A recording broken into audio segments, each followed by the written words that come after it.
Live from New Delhi, you're watching DD India News Hour, India's voice to the world. I'm Mark Lynn. Namaskar. Coming up in the next hour. India's Prime Minister addresses the Viksit Bharat, Viksit Jammu and Kashmir program in Srinagar. In Jammu and Kashmir, says that Jammu and Kashmir is breathing freely after the abrogation of Article 370. India's External Affairs Minister S. Jaishankar says India and Japan are natural partners while addressing the Raisina Roundtable in Tokyo. Adds that the world is heading for re-globalization with building of resilient and reliable supply chains. The US House approves the spending bill to avert government shutdown. It now goes to the Senate for passage by Friday before a midnight deadline. No breakthrough in the ceasefire talks. Hamas delegation leaves Cairo, but the talks are going to continue until an agreement is reached.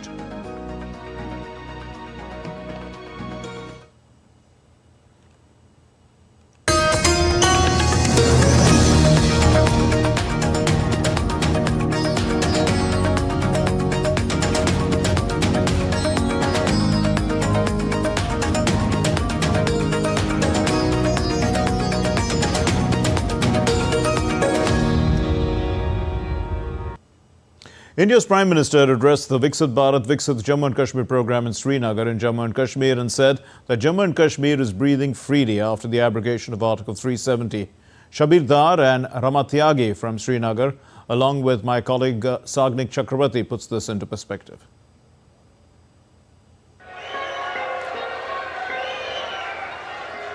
Following the abrogation of Article 370, Jammu and Kashmir is moving ahead on the fast pace of development. Aiming to further boost this momentum, India's Prime Minister Narendra Modi on Thursday gifted several projects worth billions of dollars to the Union territory in Srinagar, in a step that will provide a major boost to the agri-economy of Jammu and Kashmir. The Prime Minister dedicated Holistic Agriculture Development Program to the nation worth 5,000 crore rupees or $50 billion. On this occasion, PM said Jammu and Kashmir is touching new heights of development because it is breathing freely today. Jammu Kashmir की आवाम ये सच्चाई जान चुकी है कि उनको गुमराह किया गया था। कुछ परिवारों के फायदे के लिए जम्मू कश्मीर को जंजीरों में जकड़ दिया गया था। आज 370 नहीं है, इसलिए जम्मू कश्मीर के युवाओं की प्रतिभा का पूरा सम्मान हो रहा है, उन्हें नए अवसर मिल रहे हैं। आज यहां सबके लिए समान अधिकार भी है, समान अवसर भी है। जम्मू कश्मीर आज तेज रफ्तार से विकास के मार्ग पर आगे बढ़ रहा है। Prime Minister launched multiple projects related to the tourism sector worth over 1,400 crore rupees or $14 billion under the Swadesh Darshan and Prasad scheme, including the project for integrated development of Hazratbal Shrine, Srinagar. PM also announced 42 tourist destinations selected under challenge-based destination development scheme. He also launched the Chalo India Global Diaspora campaign to inspire the Indian diaspora to become incredible India ambassadors and promote tourism to India. People were as usual excited on Prime Minister Narendra Modi's visit. आज कश्मीर की आवाम ने ये फैसला किया है कि हम आने वाले वक्तों में मोदी जी के हाथ को मजबूत करेंगे और देश की बागडोर एक बार फिर जो है मोदी जी को देंगे। मोदी जी ने ऐसे काम किए हैं, ऐसे डेवलपमेंट लाई है कश्मीर में, जिसकी वजह से यहाँ के जो यंगस्टर्स है, न खाली यंगस्टर्स, यहाँ के जो ओल्ड एज पीपल भी है, सुबह से वो यहाँ पे आने में इतने ज्यादा एक्साइटमेंट है। मतलब उनको लग रहा है कि नहीं, अब जो कश्मीर है वो आगे तरक्की की ओर जा रहा है।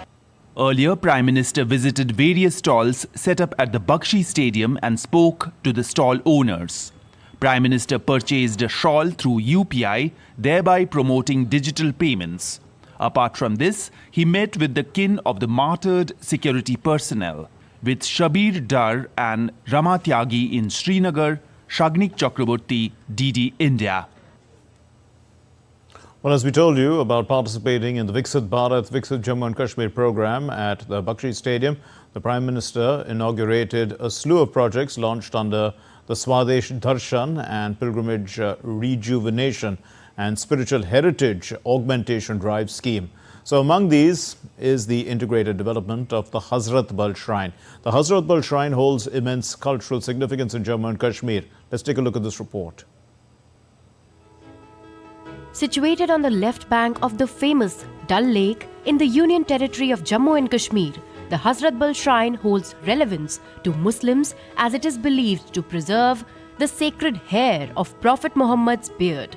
In an effort to create world-class infrastructure and amenities for pilgrims and tourists visiting the Hazratbal Shrine, and to enhance their holistic spiritual experience, the project Integrated Development of Hazratbal Shrine has been executed.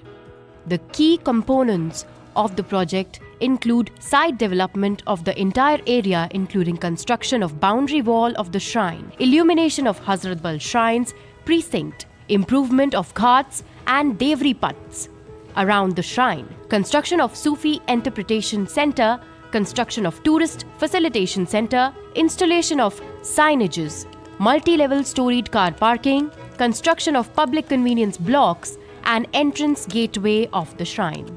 The projects to be developed with over $4 million will increase tourism and will generate direct employment for the locals.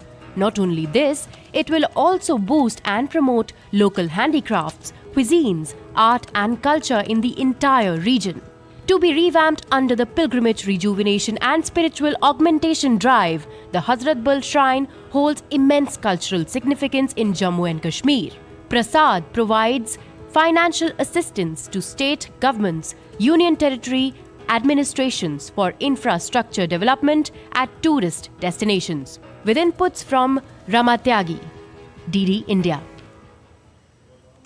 Well, the External Affairs Minister Dr. S. Jaishankar spoke at the inaugural Raisina Roundtable in Tokyo on Thursday, and he said that the world is heading for a re-globalization with the building of resilient and reliable supply chains. He also said that India and Japan are natural partners in that regard, with a commitment to a free and open Indo-Pacific. He pointed out that the progress in India in the last decade promises even more for the strategic partners. External Affairs Minister Dr. S. Jaishankar engaged with stakeholders invested in the India-Japan Special Strategic and Global Partnership, speaking about how the two countries intend to meet the challenges facing the global order. In his address, Dr. Jaishankar flagged 8 points. The global order and emerging multipolarity. He said new balances are being sought and occasionally achieved. This drives the volatility that we currently characterize as the global order. The structure of the order has frayed in many ways such that countries are increasingly turning to like-minded partners. The landscape requires greater collaboration, a good example being the Indo-Pacific. There are different challenges that the world confronts as a result of the strategic implications of 3 decades of globalization. There's a reality of very big power shifts in the Indo-Pacific. When there are very big shifts in capabilities and influence and presumably ambitions, we would assume that everybody would say, okay, things are changing, but let's keep it as stable as we can. Unfortunately, that's not what we have seen in the last decade.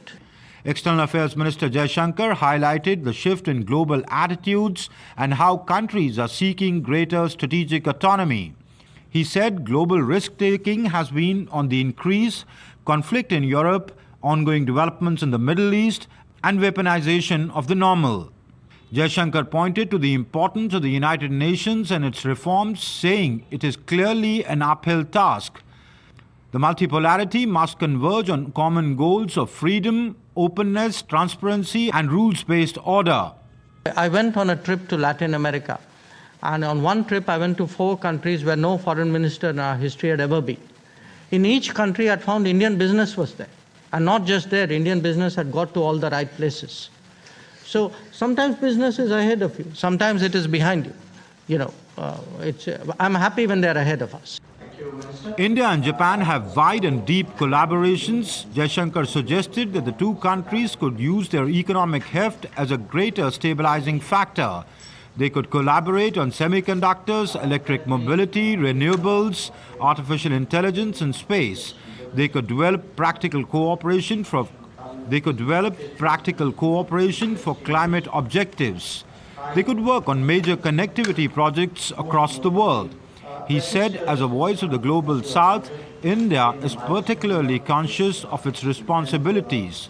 It's a different era today which we have entered, but we have just entered it. You know, there is a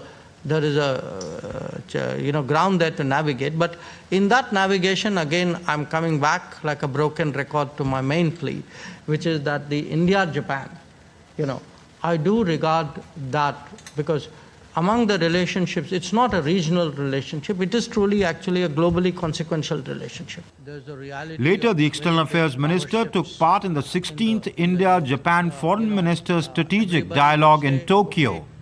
With inputs from Mark Lynn, Bureau Report, DD India. Which is really 45 years. There was no... Well, time for us to take a short break. Stay with us.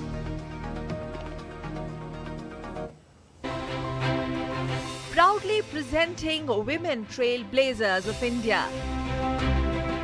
Out-of-the-world achievements with many firsts to their credit, scripting history, breaking barriers and challenging stereotypes. Nothing in the world can limit women's ambitions and aspirations. Celebrating and saluting their laurels on International Women's Day. Extraordinary women and their extraordinary stories. Watch special broadcast She Breaking the Glass Ceiling, only on DD India.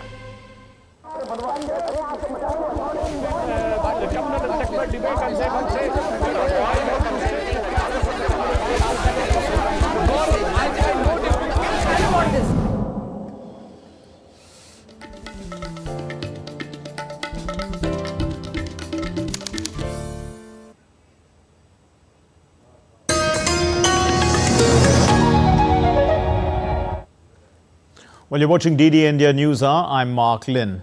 Now, election fever is sweeping across the United States following the Super Tuesday votes, with Donald Trump challenging Joe Biden to TV debates. Now, Trump, after his Republican rival Nikki Haley had dropped out of the race, stated online that he is ready to participate in a TV forum with the Democratic president anytime, anywhere, any place. Despite this bold challenge, no debates have been agreed upon, and that's ahead of the November election as yet. Meanwhile, the U.S. President Joe Biden is gearing up to deliver the third State of the Union address of his presidency. The United States is currently experiencing election fever following the Super Tuesday votes, with Donald Trump issuing a challenge to Joe Biden for TV debates. Trump's challenge, which came after his Republican rival Nikki Haley exited the race, was made public online, asserting his readiness to engage in a televised forum with the Democratic president at any time and any location. Meanwhile, Trump received another boost as top U.S. state Republican Mitch McConnell endorsed his candidacy after years of icy relations between the two leaders. I said in February of 2021, shortly after the attack on the Capitol, that I would support President Trump if he were the nominee of our party, and he obviously is going to be the nominee of our party. Despite Trump's assertive move, no agreements about debates have been reached in anticipation of the November elections. At the same time, incumbent President Joe Biden is to deliver his third and last State of the Union address of the current term on Thursday. This address presents an important opportunity for Biden to showcase his accomplishments and outline his agenda for the future, with expected topics including his administration's management of the economy, policies regarding reproductive rights, gun control and immigration. Absarul Hassan's report, DD India. The Republican-controlled U.S. House of Representatives successfully passed $467.5 billion. It's a spending package marking an important step to prevent a partial government shutdown. The House voted 339 to 85 for the comprehensive bill, with 83 Republicans in opposition. The bill covers funding for roughly 30% of the federal government, including departments such as agriculture, justice, transportation, housing, among others. And it now goes to the Senate for passage before midnight on Friday, when temporary funding expires for several Washington agencies. A Hamas delegation has left Cairo, but they say that the talks are ongoing until an agreement is going to be reached. That's what they say. But Israel's Prime Minister Benjamin Netanyahu has said that the IDF is going to continue with their operations against Hamas in all of the Gaza Strip, including Rafah, which is Hamas's stronghold. DD India's Mihir Makuri puts this into context. Efforts are underway in Egypt's capital Cairo to broker a ceasefire in the ongoing Israel-Hamas conflict before the start of Ramadan. The Hamas delegation has temporarily departed Cairo for additional consultations, with negotiations scheduled to recommence next week. Negotiators from Hamas, Qatar and Egypt are working to secure a 40-day ceasefire. The proposed agreement includes halting hostilities and arranging a prisoner hostage exchange. Israel remains absent, however officials say they are in contact.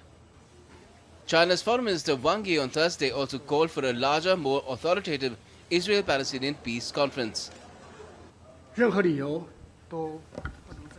We propose convening a larger, more authoritative and more time-bound international conference to develop a roadmap and timetable for implementing the two-state solution. China will continue to work with the international community to strive for peace restoration, save lives and uphold justice. With pain etched in their eyes, these family members of the Israeli hostages have been tirelessly working towards bringing their loved ones home. I'm focused on the fact that I have a daughter there. She's my daughter.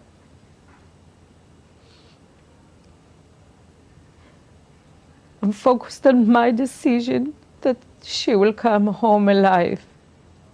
There is nothing else, because we don't have any information for 100 days. I do everything. We all do everything. We so much love you. And please, be strong, because we fight to bring you home. And we'll never stop to fight for bring you home. So please, be a little bit more strong, because we'll never stop to fight to bring you home. With the aim to contain the ongoing humanitarian crisis in Gaza, Egyptian armed forces, part of an international coalition that includes the United States and Jordan, released footage on Thursday showing aid being airdropped into Gaza.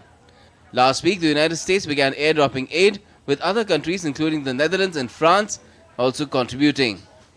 The latest chapter to a decades-old conflict began after Hamas launched an unprecedented assault on Israel on the 7th of October last year, with hundreds of gunmen infiltrating communities near the Gaza Strip. Israeli military says more than 200 soldiers and civilians, including women and children, were taken to Gaza as hostages. Most of them are still to be released. Mihir Makri's report, DD India. The process for the presidential election in Russia, which is due from the 15th to the 17th of March, is underway. Ballot papers for the elections were delivered to Sevastopol in the annexed Crimea on Wednesday. The election officials said 3,33,900 ballots have been printed for the city, which is over 2,000 less than the registered voters. As per local election commission secretary, almost 24,000 voters are voting remotely with electronic ballots. This is for the second time that Crimean voters are taking part in the Russian presidential election after Russia annexed Crimea and Sevastopol back in February of 2014.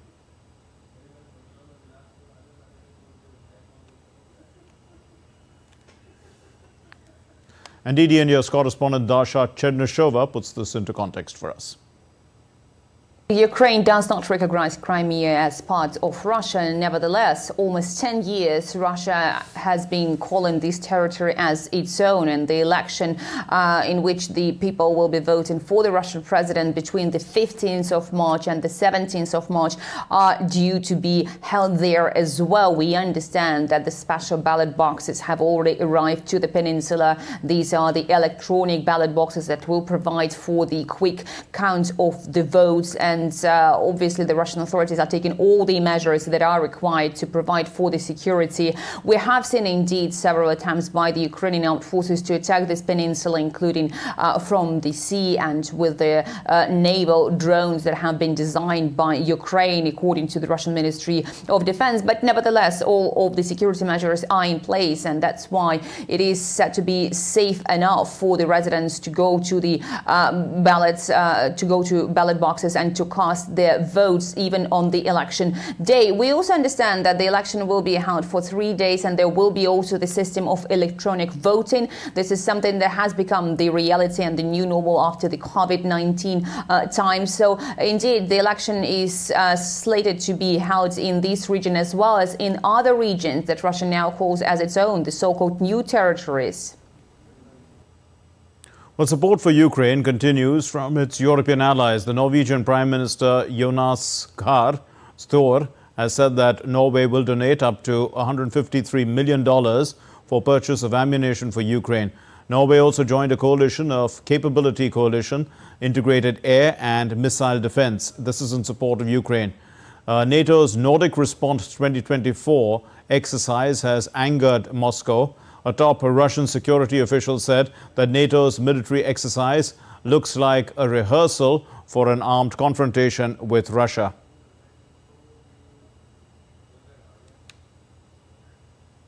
The Swedish government will make a formal decision for the country to join NATO on Thursday, giving a green light to its foreign minister and prime minister to hand the accession documents to the United States as officials in Washington, D.C. According to a statement, the Swedish handover of documents is expected to take place at a ceremony in Washington later on Thursday. As a NATO member, Sweden will be a crucial link between the Atlantic and the Baltic states in times of crisis. Ursula von der Leyen, the current European Commission President, has been elected for a second term to lead the EU's executive branch on Thursday by the centre-right European People's Party. Running unopposed in the EPP ballot, von der Leyen had highlighted challenges such as the Russia-Ukraine conflict, the Israel-Gaza crisis, and the rise of China as key concerns for the 27-member bloc. Now, this vote precedes a European-wide parliamentary election in June, which will determine new top officials, including the head of the Brussels-based European Commission for the next 5 years. Let's take a look at other stories making news around the world. Czech farmers dumped manure in front of government offices and blocked Prague streets with tractors on Thursday as they renewed their demands for more support, less bureaucracy and a halt to cheap imports to the European Union. On Wednesday, thousands of Polish farmers protested outside the Prime Minister's office in Warsaw, burning tires and throwing firecrackers. Germany faced strikes on several fronts on Thursday as train drivers and airport workers walked off the job. Millions of travelers were affected by the strikes. The latest walkout, set to last 35 hours, marks the beginning of a wave of rail strikes planned by the German Union of Locomotive Drivers as it pushes for reduced working hours at full pay. Liquid sugar and chemical waste is wreaking havoc in Bangladesh's Karnapuli River following a massive fire that burnt down over 100,000 metric tons of raw sugar in a factory in the city of Chittagong on Monday. The pollution has affected marine creatures. Locals complained also of an acrid smell, and fishermen were unable to do their work.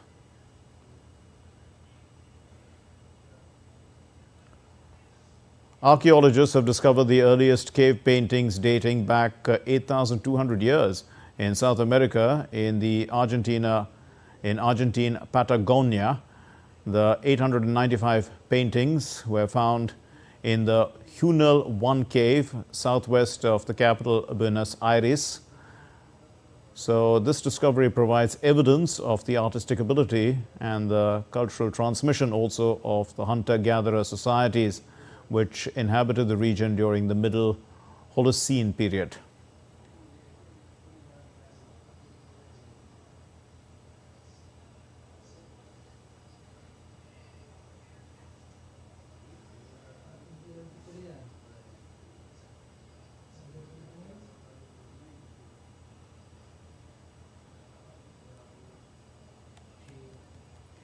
Time for us to take another short break. You're watching News Hour. Stay with us.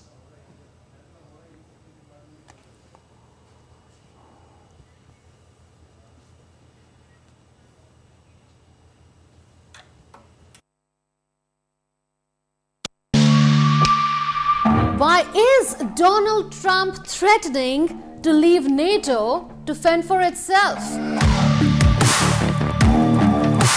Is crypto the future of digital money, and are we ready for it? Is there a whole new world out there deep under the Pacific? Watch Connecting the Dots to get the full picture every Friday at 8 p.m. IST on DD India.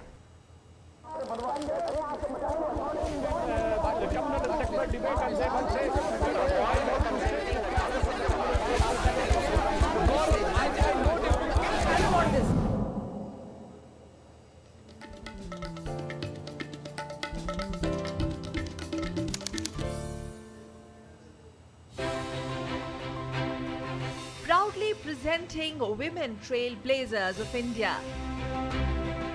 Out-of-the-world achievements with many firsts to their credit, scripting history, breaking barriers and challenging stereotypes. Nothing in the world can limit women's ambitions and aspirations. Celebrating and saluting their laurels on International Women's Day. Extraordinary women and their extraordinary stories. Watch special broadcast She Breaking the Glass Ceiling, only on DD India. We just don't bring you the news as it unfolds. We get to the heart of the matter. We don't just present facts. We demystify complex social, political and economic events. We break stories that shape the world's present and future because you deserve the truth. I am Tanvi Taneja from New Delhi. I'm Ollie Barrett from London. I'm Nick Harper from Washington, D.C. Join us on DD India Global Monday to Friday at these times.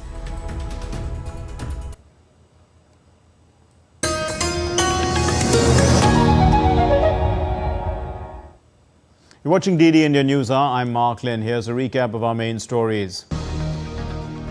India's Prime Minister Narendra Modi addresses the Viksit Bharat Viksit Jammu and Kashmir program in Srinagar, and he says that Jammu and Kashmir is breathing freely after the abrogation of Article 370.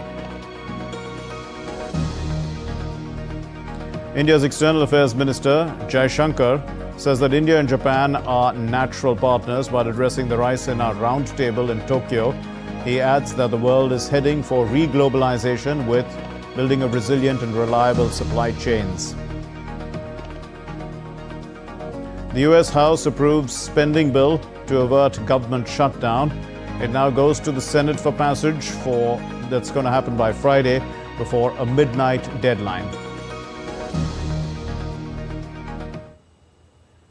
And shifting focus now, Taiwan has accused China of stepping up the grey zone warfare against it, aiming to make the areas around the democratic island saturated with balloons, drones and civilian boats.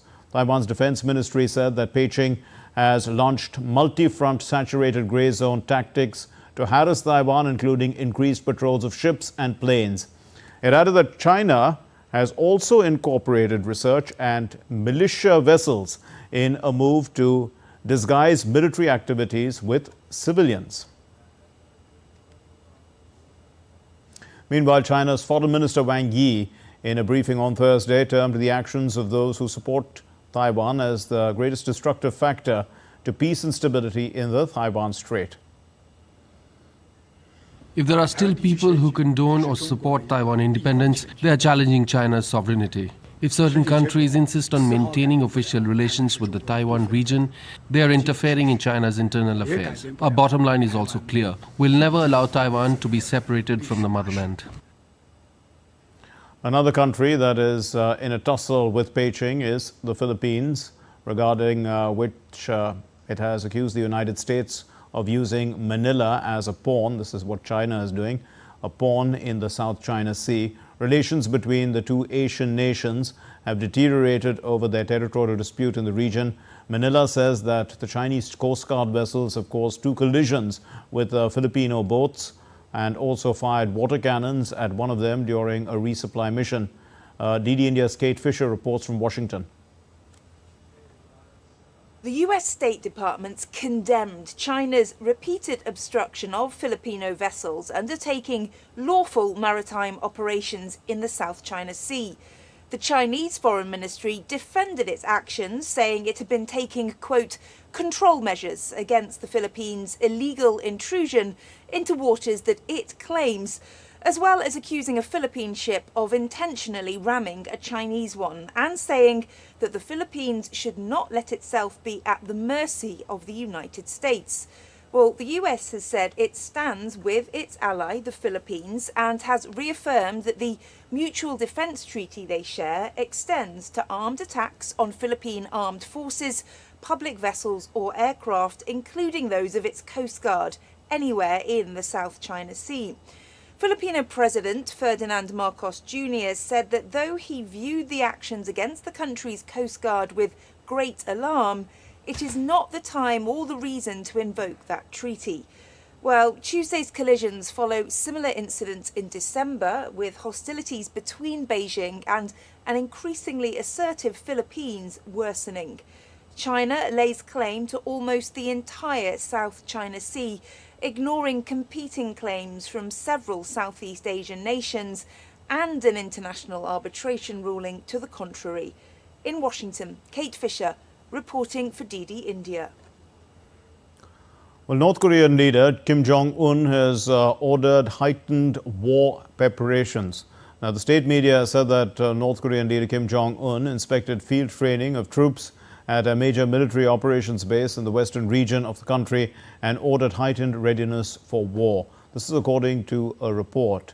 And Kim said that the military must dynamically usher in a new heyday of intensifying the war preparations in line with the requirements of the prevailing situation. The tour of the base came after the start of the annual combined military drills by the United States and South Korea on Monday in the south.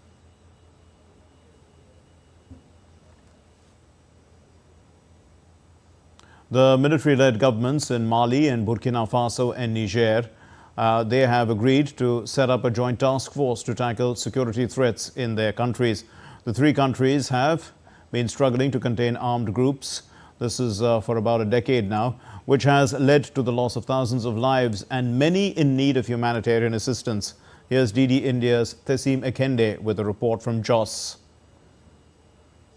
The decision for the joint network was announced by the Chief of Niger's Armed Forces, Marshal Salah Bermo, after a meeting with his counterparts from the other countries. The countries last month made public their plans to form a confederation following their exit from West Africa's regional bloc, the Economic Community of West African States, ECOWAS. They did so due to sanctions imposed on them following the military takeover of government in the countries. ECOWAS warned that their withdrawal will come with consequences and urged them to remain in the bloc, which has been addressing the concerns with a multinational joint task force comprising 15 member countries. But they remained defiant. Last month, about 15 people were killed and 2 others injured following an attack on a Catholic church in Burkina Faso. Later in the month, about 170 people were killed in an attack on 3 villages in the country. The 3 countries say the new task force will be operational soon to address the challenges, but did not give details on what its size would be. Kasum Akende in Jos, reporting for DD India. In a remarkable medical feat, Delhi has witnessed a groundbreaking double-hand transplant surgery. A painter, Rajkumar, who had lost both his arms in a tragic accident, has got his hands back. Thanks to the wonders of modern science or modern medicine, the dedication of doctors and also the generous heart of a thoughtful donor, Meena Mehta, who was a retired school teacher. Well, DD India's Mihir Makuri takes us through this heartwarming story.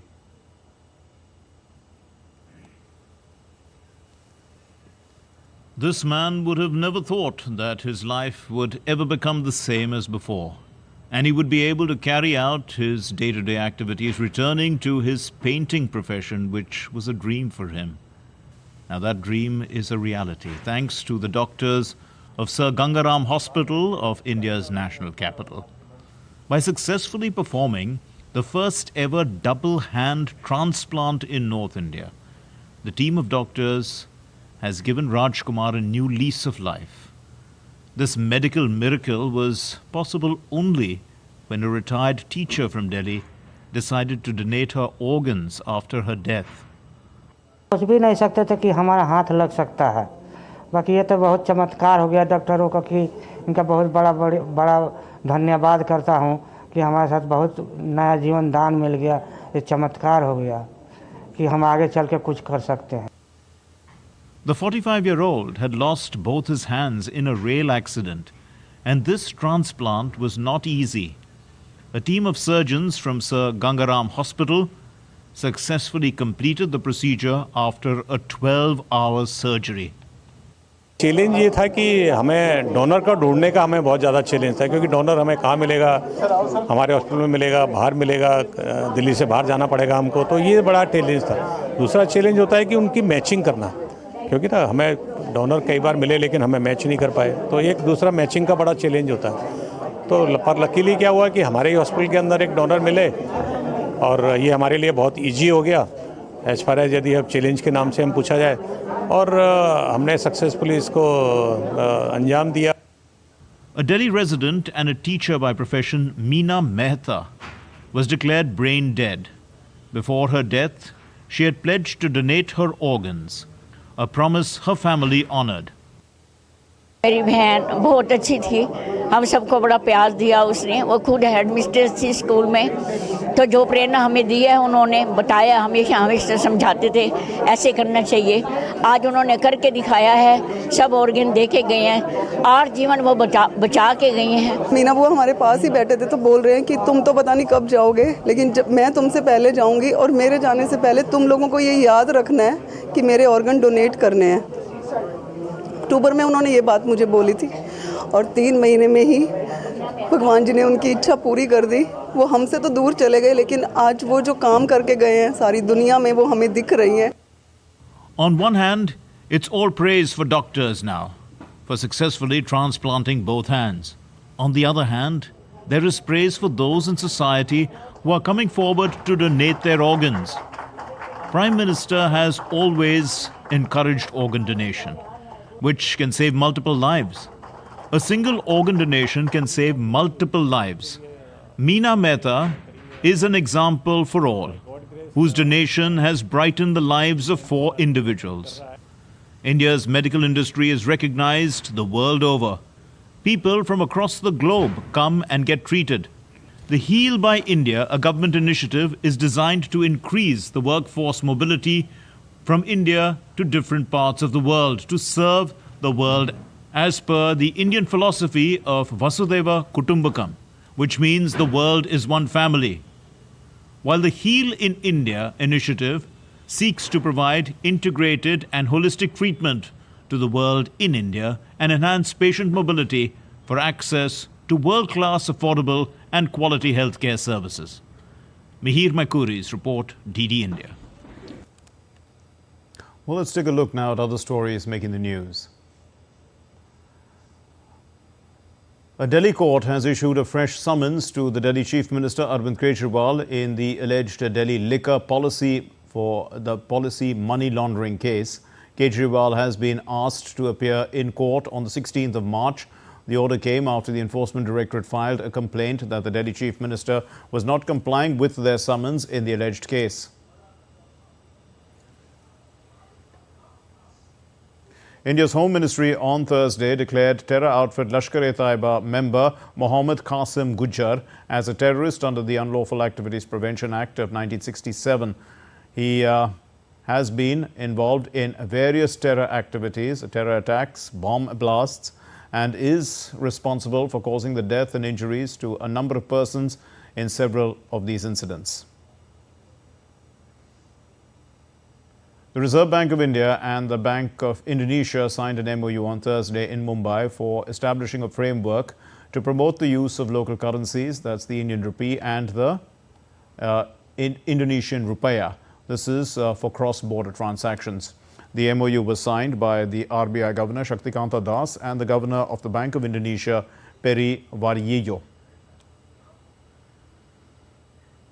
A C-17 transport aircraft of the Indian Air Force on Thursday airdropped in the military zone in Agra an indigenously developed heavy platform that can carry a maximum load of 16 tons. It is for the first time that a platform having a dimension of 24 feet by 8 feet with 16 tons load capacity was airdropped.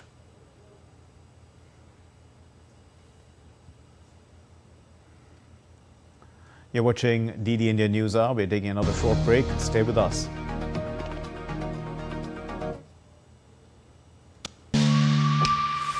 Why is Donald Trump threatening to leave NATO to fend for itself? Is crypto the future of digital money, and are we ready for it? Is there a whole new world out there deep under the Pacific? Watch Connecting the Dots to get the full picture every Friday at 8 p.m. IST on DD India.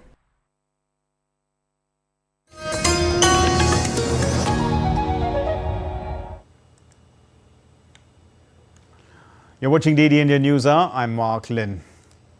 Well, a 29-year-old New Yorker, Cole Breuer, has achieved an extraordinary feat of becoming the first woman in the United States to sail solo and also non-stop across the globe, kickstarting her global solar challenge.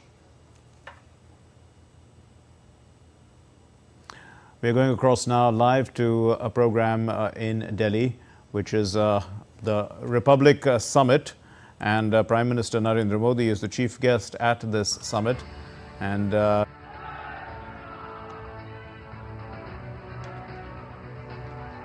we have with us the acclaimed Hindustani classical vocalist and author on Indian music and culture, Dr. Subhadra Desai. Performing at home and abroad for more than 2 decades, Dr. Desai is at present the chair professor of the Department of Hindustani Music at the University of Silicon Andhra, based in California. Today she is accompanied by Chetan Nigam on the harmonium, Gurbej Singh on tabla, Neerav Desai on manjira, while Rekha Pandey and Swati Bhagat are on tanpura and vocal support. Dr. Desai will now perform a rendition of Swagatam, Shubha Swagatam.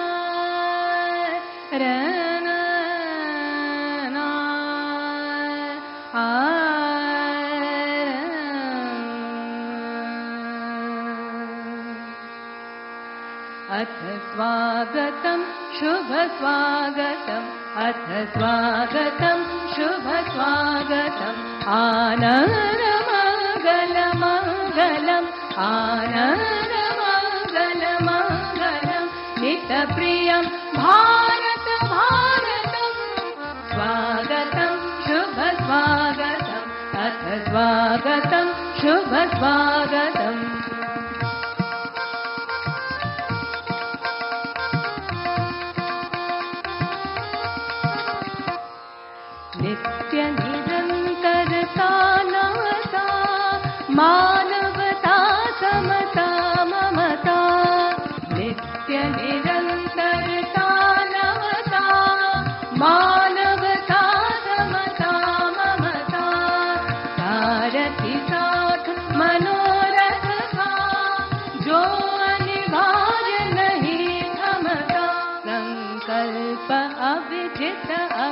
अभिमतं संकल्प अभिजित अभिमतम् आनन्दमङ्गलमङ्गलम् आनन्दमङ्गलमङ्गलं नितप्रियं भारत भारतं स्वागतं शुभ स्वागतम् अथ स्वागतं शुभ स्वागतम्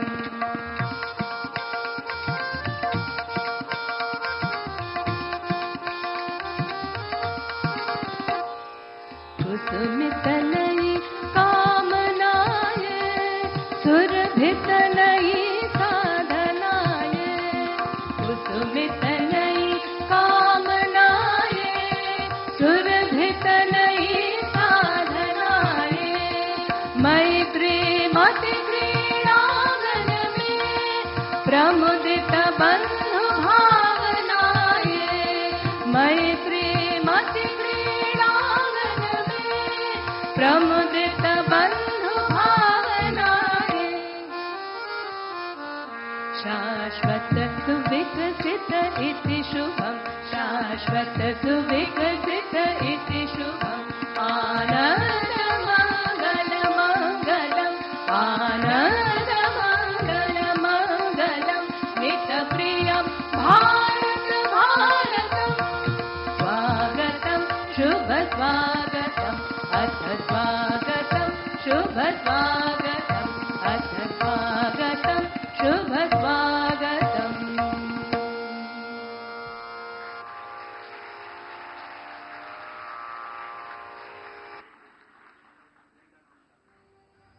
Thank you, Dr. Subhadra Desai, and accompanying artists for that reverent and spiritually uplifting rendition of Swagatam, Shubha Swagatam.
May I now request Republic Media Network's Chairman and Editor-in-Chief, Arnab Goswami, to please accompany the Honorable Prime Minister up onto the stage.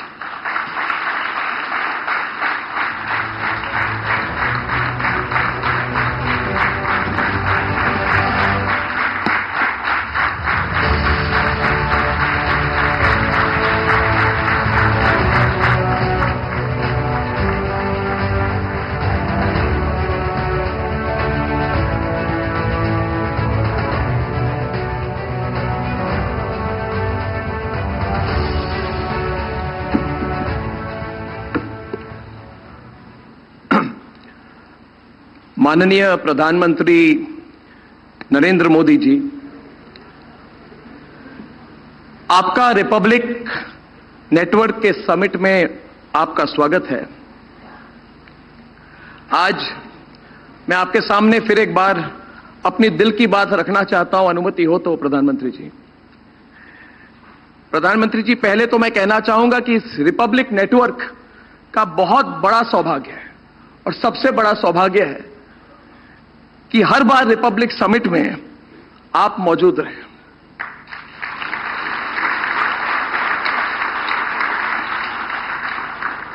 $315 दिन पहले Republic summit के इसी मंच पर आप थे और मुझे आपको बताने में बहुत खुशी हो रही है प्रधानमंत्री जी कि इन दिनों हमने एक और न्यूज चैनल लॉन्च किया है, रिपब्लिक कन्नड़, और रिपब्लिक अभी दक्षिण भारत में भी हमारी एंट्री हुई है। प्रधानमंत्री जी, आज हमारे नेटवर्क की रीच 45 करोड़ क्रॉस कर चुकी है। प्रधानमंत्री ji, this means that Republic is reaching 1 in every 3 Indians. और मैंने सुबह ये कहा था कि मतलब we still can reach 2 out of every 3 Indians. And I want to tell you, Pradhan Mantri ji, that this has started 7 years back from a very small co-sharing space of 500 square feet in a private mill in Mumbai with me and only 2 or 3 believers in me. और प्रधानमंत्री जी, हर भारतीय के पास हमेशा सपने थे, हर भारतीय परिश्रम करता था, लेकिन आपके आने के बाद ऐसा माहौल, ऐसी पॉजिटिव एनर्जी मिली जो आपने तैयार की है।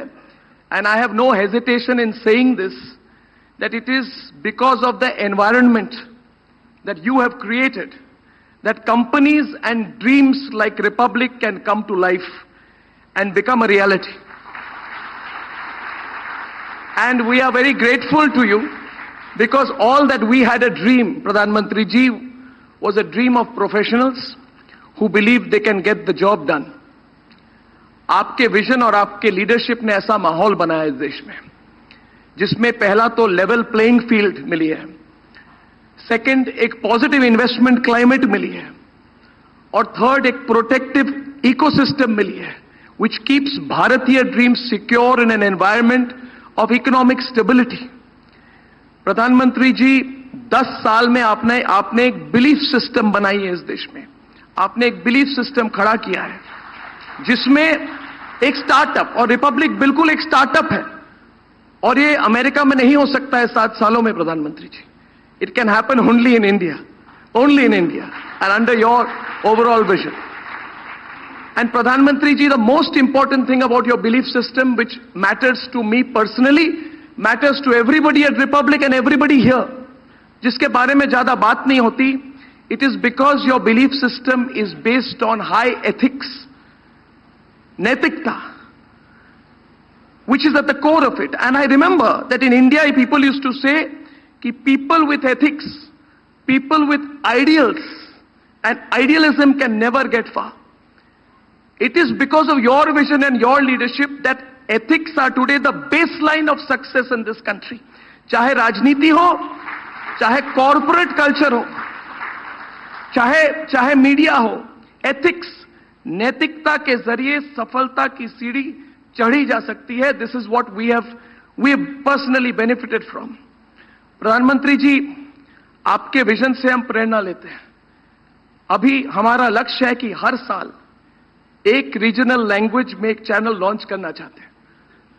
हमारे पास उतनी पूंजी नहीं है, अगर हो सके तो हम 2 लॉन्च करेंगे। And I want to share with you that this goal of Republic, प्रधानमंत्री ji, is not backed by any foreign money, foreign investment. I tell you frankly, there is not 0.00001% foreign investment in this company. I can tell you it is the purely Swadeshi company from the soil of India, Pradhan.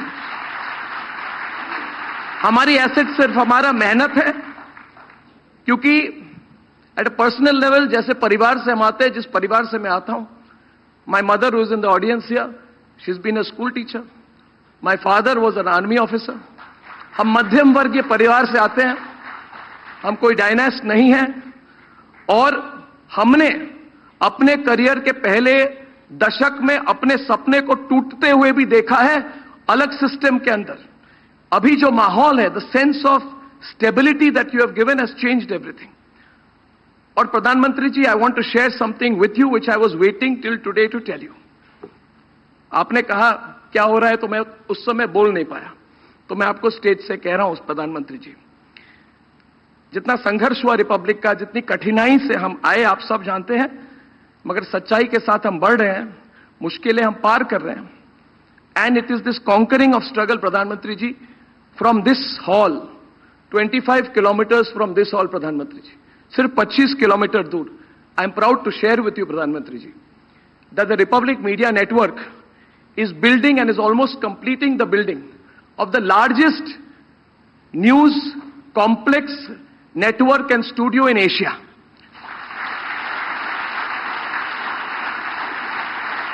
And I have no hesitation in saying I'm inspired by you, because you may not remember, Pradhan Mantri ji, but 7-8 years back you said that India needs a global media. और आपने कहा था ये सिर्फ सरकार का काम नहीं है, कोई एंटरप्रेन्योर इंडिया से करे, and we have taken upon the challenge. That center, I hope and pray that one day you will visit our news center. My dream is to set up within 1 year, 1.5 years, Pradhan Mantri ji, the first global news organization from the soil of India, operating from New Delhi, from the National Capital Region.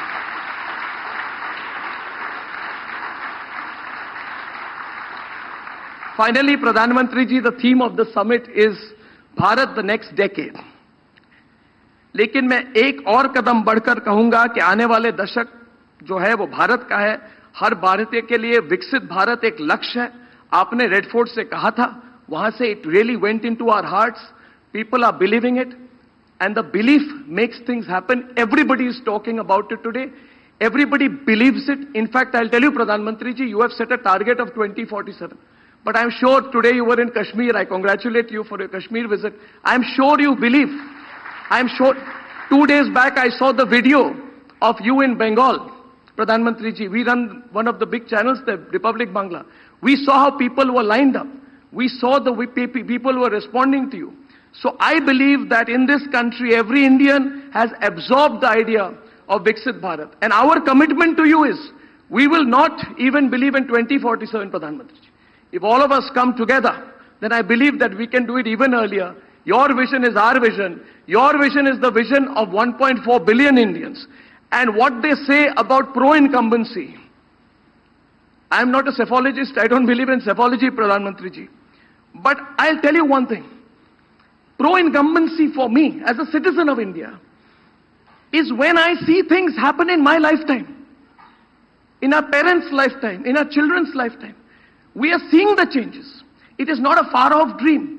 We are seeing what is happening in the next half decade, in the next decade, and it is all because of your hard work and your vision. And therefore, I feel proud to invite you. I feel overwhelmed that you've come for my event. And Pradhan Mantri ji, I invite you to take the stage today and inspire all of us who have been waiting since morning with your vision,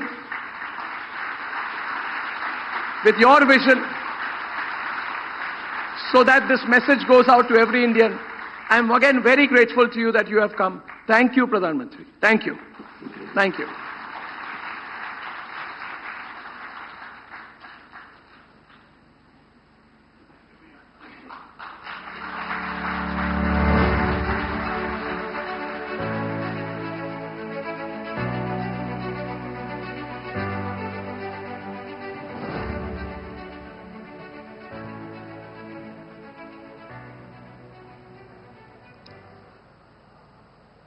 आप सबको नमस्कार.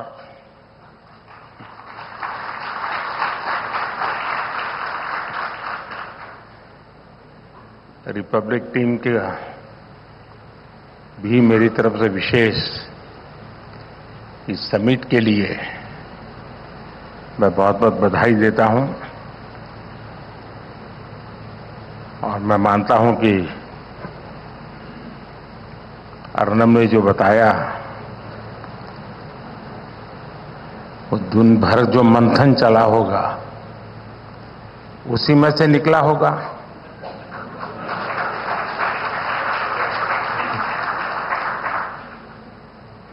और मैं आने से पहले पानी इसलिए पिया, इतना सारा मैं पचा पाऊंगा कि नहीं पचा पाऊंगा.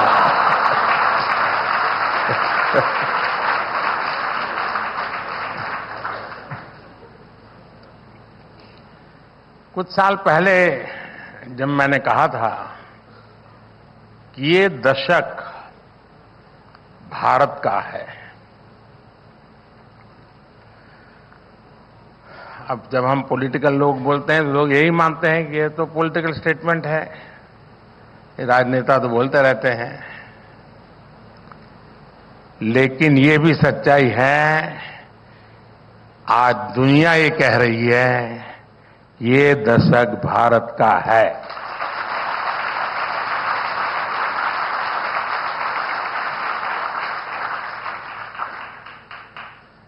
और मुझे खुशी है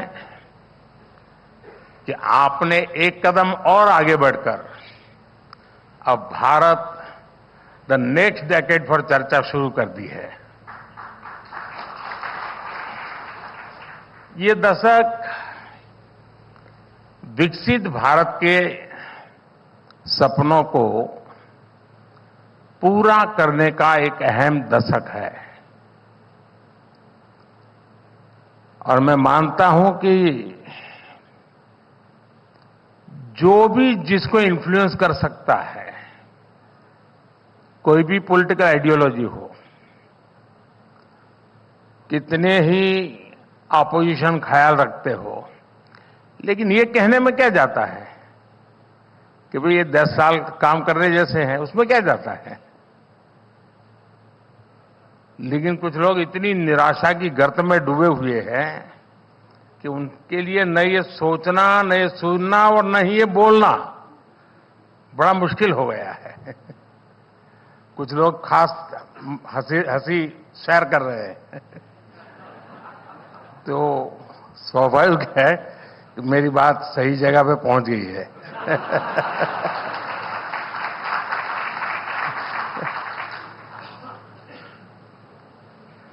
लेकिन मैं मानता हूं कि ऐसे विषयों पर चर्चा भी बहुत आवश्यक है, मंथन भी बहुत आवश्यक है। लेकिन साथियों, जिस दशक में हम अभी हैं,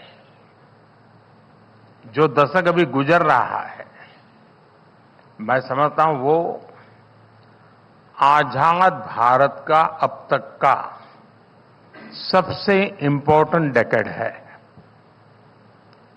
और इसलिए ही लाल किले से मैंने कहा था, यही समय है, सही समय है।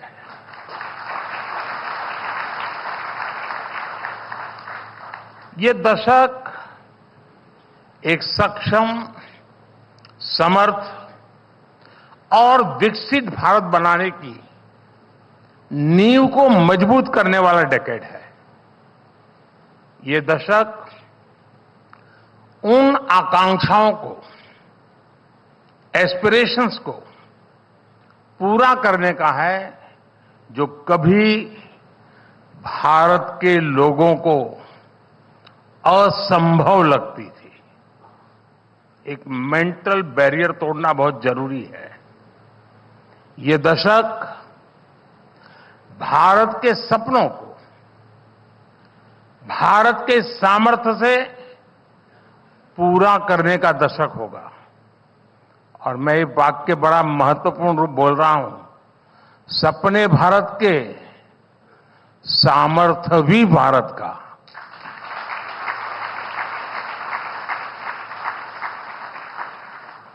अगला दशक शुरू होने से पहले हम भारत को विश्व की तीसरी सबसे बड़ी इकोनॉमी बनते देखेंगे।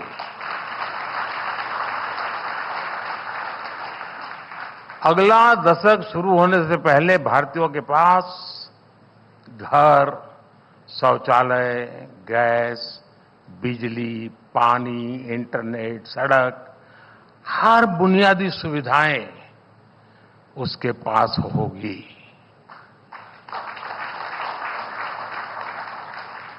ये दशक भारत में world class expressway, high speed train, देशव्यापी वाटरवेज नेटवर्क, ऐसी अनेक इंफ्रास्ट्रक्चर की आधुनिकतम चीजों के निर्माण का दशक होगा। इसी दशक में भारत को अपनी पहली बुलेट ट्रेन मिलेगी। इसी दशक में भारत को fully operational dedicated freight corridors मिलेंगे। इसी दशक में भारत के बड़े शहर या तो मेट्रो या नमो भारत रेल के नेटवर्क से जुड़ चुके होंगे। यानी ये दशक भारत की high speed connectivity, high speed mobility और हाई स्पीड प्रॉस्पेरिटी का दशक होगा।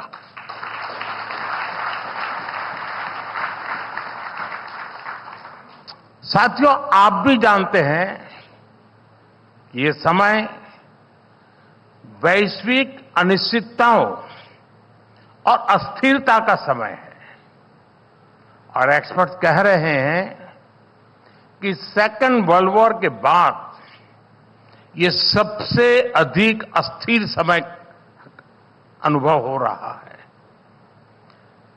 उसकी तीव्रता भी और उसका स्प्रेड भी। पूरी दुनिया में कई सरकारों को सत्ता विरोधी लहर का सामना करना पड़ रहा है, लेकिन इन सब के बीच भारत एक सशक्त लोकतंत्र के रूप में विश्वास की किरण बना हुआ है। मैं आशा की किरण नहीं कह रहा हूं, मैं विश्वास की किरण बहुत जिम्मेवारी के साथ बोल रहा हूं। और ये स्थितियां तब है जब हमने देश में बहुत सारे रिफॉर्म्स भी किए हैं। भारत ने ये साबित किया है कि गुड इकोनॉमिक्स के साथ ही गुड पॉलिटिक्स भी हो सकती है।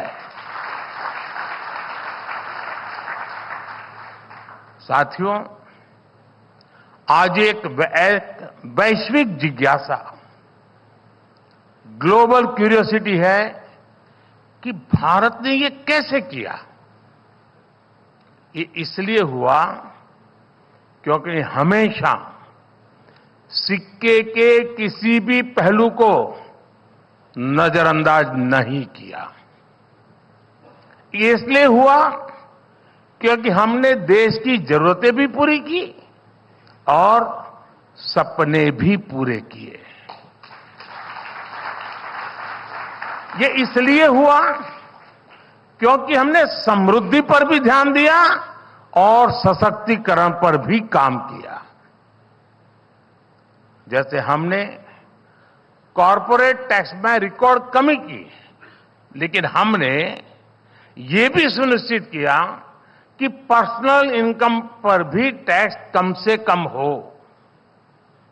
आज हम हाईवे, रेलवे, एयरवे, वाटरवे के निर्माण पर रिकॉर्ड इन्वेस्ट कर रहे हैं, लेकिन साथ ही हम गरीबों के लिए करोड़ों घर भी बनवा रहे हैं, उन्हें मुफ्त इलाज, मुफ्त राशन की सुविधा दे रहे हैं। हमने मेक इन इंडिया की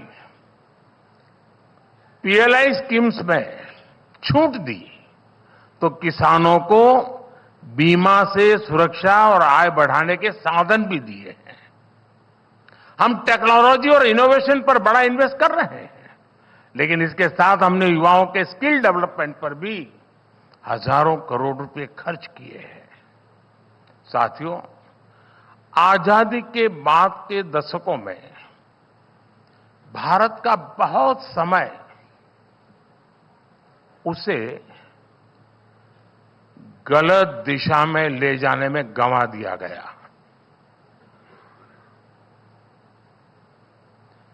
एक ही परिवार पर फोकस की वजह से देश का विकास डिफोकस हो गया।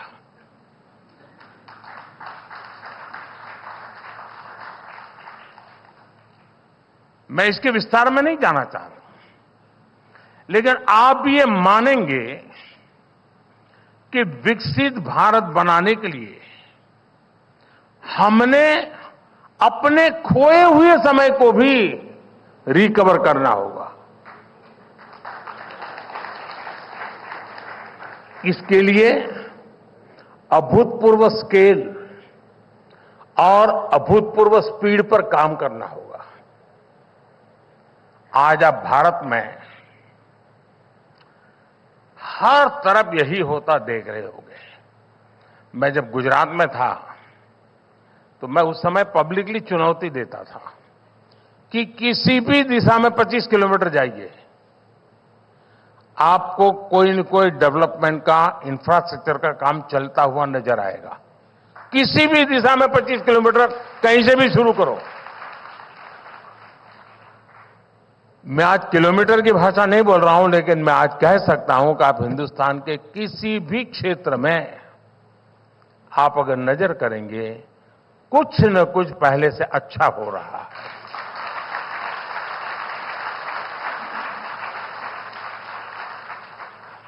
और आप लोग भले इस पर डिबेट कर रहे हैं कि तीसरे टर्म में बीजेपी को 370 से कितनी ज्यादा सीटें मिलेगी।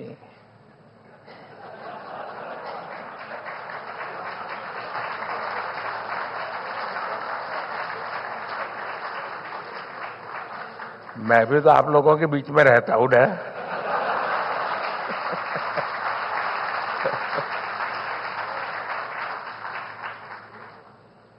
लेकिन मेरा पूरा ध्यान देश के विकास की स्पीड और स्केल पर को और बढ़ाने पर ही लगा हुआ है।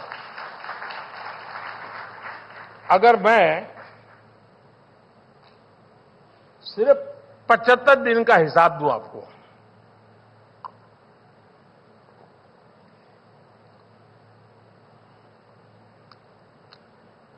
सिर्फ 75 दिन तो इनकी बात करूं, 75 डेज, तो रिपब्लिक के दर्शक भी हैरान हो जाएंगे, और मैं पक्का मानता हूं हैरान हो जाएंगे। यहां कुछ लोग नहीं होंगे। देश में किस स्पीड पर काम हो रहा है। पिछले 75 डेज में मैंने करीब करीब 9 लाख करोड़ रुपए के प्रोजेक्ट का शिलान्यास और लोकार्पण किया है।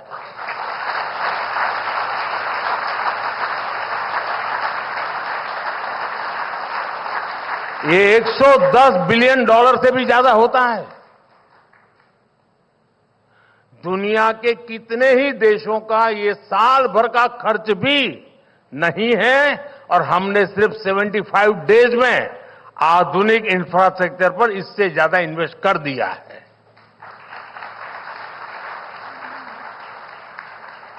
पिछले 75 दिन में देश में 7 नए एम्स का लोकार्पण हुआ है, 4 मेडिकल और nursing college, 6 national research lab शुरू हुई है, 3 IIM, 10 IIT, 5 NIT के परमानेंट कैंपस या उनसे जुड़ी सुविधाओं का शिलान्यास और लोकार्पण हुआ है,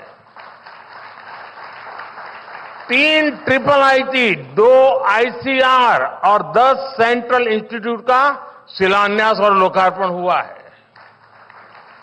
स्पेस इंफ्रास्ट्रक्चर से जुड़ी 1800 करोड़ रुपए की परियोजनाओं का लोकार्पण किया गया है। इन्हीं 75 दिनों में 55 पावर प्रोजेक्ट का उद्घाटन या शिलान्यास हुआ है। काकरा पार परमाणु ऊर्जा प्लांट के 2 नए रिएक्टर राष्ट्र को समर्पित किए गए हैं। कल्पकम में स्वदेशी फास्ट ब्रीडर रिएक्टर की कोर लोडिंग की शुरुआत हुई है, और ये एक बहुत बड़ा रिवॉल्यूशनरी काम है। तेलंगाना में 1600 मेगावाट के थर्मल पावर प्लांट का लोकार्पण हुआ है। झारखंड में 1300 मेगावाट के थर्मल पावर प्लांट का लोकार्पण हुआ है। यूपी में 1600 मेगावाट के थर्मल पावर प्लांट का शिलान्यास हुआ है। यूपी में ही 300 मेगावाट के सोलर पावर प्लांट का शिलान्यास हुआ है। इसी कालखंड में यूपी में ही अल्ट्रा मेगा रिन्यूएबल पार्क का भी शिलान्यास हुआ है। हिमाचल में हाइड्रो पावर प्रोजेक्ट का शिलान्यास हुआ है। तमिलनाडु में देश के पहले green hydrogen fuel cell vessel को लॉन्च किया गया है। यूपी के मेरठ सिंभावली ट्रांसमिशन लाइन का उद्घाटन हुआ है। कर्नाटक के कोप्पल में विंड एनर्जी जोन के ट्रांसमिशन लाइसेंस का उद्घाटन किया गया है। इन्हीं 75 दिनों में भारत के सबसे लंबे केबल आधारित ब्रिज का लोकार्पण हुआ है। लक्षद्वीप तक अंडर सी ऑप्टिकल केबल के काम को लोकार्पण करके पूरा करके लोकार्पण किया गया है। देश के 550 से ज्यादा रेलवे स्टेशनों को आधुनिक बनाने का काम शुरू हुआ है। 33 नई ट्रेनों को हरी झंडी दिखाई गई है। रोड, ओवरब्रिज, अंडरपास की 1500 से ज्यादा परियोजनाओं का शुभारंभ हुआ है। देश के 4 शहरों में मेट्रो से जुड़ी 7 परियोजनाओं का लोकार्पण किया गया है। कोलकाता को देश के पहले अंडर वाटर मेट्रो की सौगात मिली है। पोर्ट डेवलपमेंट की 10,000 करोड़ रुपए की 30 परियोजनाओं का लोकार्पण और शिलान्यास हुआ है। पिछले 75 दिनों में ही किसानों के लिए दुनिया की सबसे बड़ी स्टोरेज स्कीम शुरू हुई है। 18,000 कोऑपरेटिव के कंप्यूटराइजेशन के काम को पूरा कर दिया गया है। किसानों के बैंक खातों में 21,000 करोड़ रुपए से ज्यादा ट्रांसफर हुए हैं। और रिपब्लिक टीवी के दर्शकों को मैं याद दिला दूं कि ये वो प्रोजेक्ट हैं जिसमें मैं शामिल रहा हूं।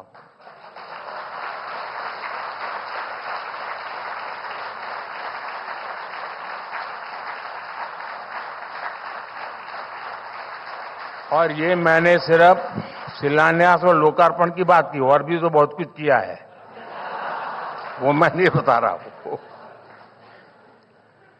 इसके अलावा मेरे सरकार के बाकी मंत्री, बीजेपी एनडीए की दूसरी सरकारों की लिस्ट अगर मैं बोलता जाऊंगा तो मैं नहीं मानता हूं आप सुबह की चाय का इंतजाम किया है कि नहीं किया है।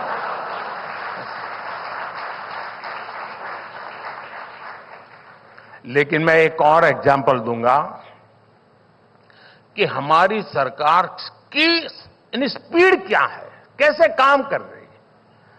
आप भी जानते हैं कि इस साल के बजट में, यानी बजट तो अभी अभी गया है, इस साल के बजट में सोलर पावर से जुड़ी एक बड़ी योजना की घोषणा की गई थी।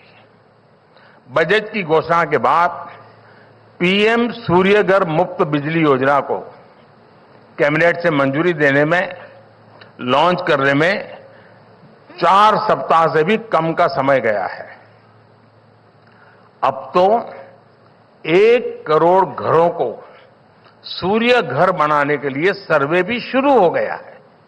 इस योजना के तहत सरकार की तैयारी 300 यूनिट तक मुफ्त बिजली देने और अतिरिक्त सोलर यूनिट से लोगों को कमाई करवाने की भी है। आज देशवासी हमारी सरकार की स्पीड और स्केल को अपनी आंखों से देख रहे हैं, महसूस कर रहे हैं, और इसलिए ही वो कह रहे हैं एक बार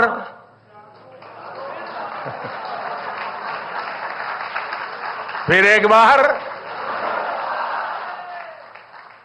साथियों, अक्सर लोग मुझसे पूछते हैं कि आपके खिलाफ इतनी नेगेटिव कैंपेन चलाई जाती है, इतने हमले होते हैं, आपको फर्क नहीं पड़ता क्या?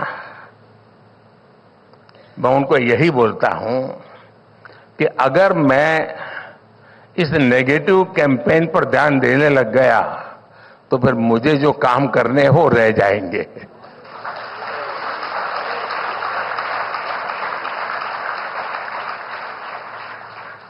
मैंने 75 दिन का रिपोर्ट कार्ड आपके सामने रखा है, लेकिन साथ ही मैं अगले 25 साल का रोड मैप भी लेकर चल रहा हूं। और मेरे लिए एक एक सेकंड कीमती है। इस चुनावी माहौल में भी हम अपने कामकाज को लेकर जनता के पास जा रहे हैं, लेकिन दूसरी तरफ क्या है? दूसरी तरफ गुस्सा है, गालियां है, निराशा है। इनके पास न मुद्दा है और न कोई समाधान है। ऐसा क्यों हो रहा है? ऐसा इसलिए है क्योंकि इन पार्टियों ने 7 दशक तक सिर्फ स्लोगन्स पर चुनाव लड़ा। ये लोग गरीबी हटाओ कहते रहे, ये स्लोगन से उनकी सच्चाई है। बीते 10 साल में लोगों ने स्लोगन्स नहीं, सॉल्यूशंस देखे हैं।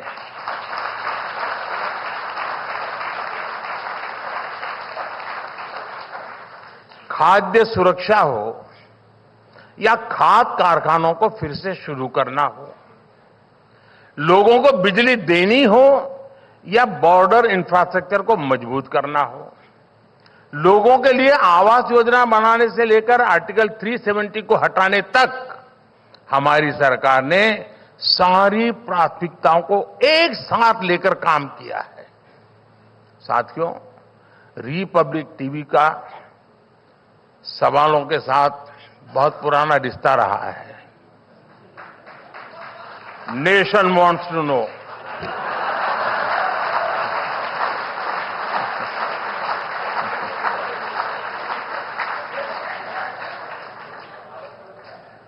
और ये कहते कहते आप लोग अच्छों के पसीने छुड़ा दिए हैं।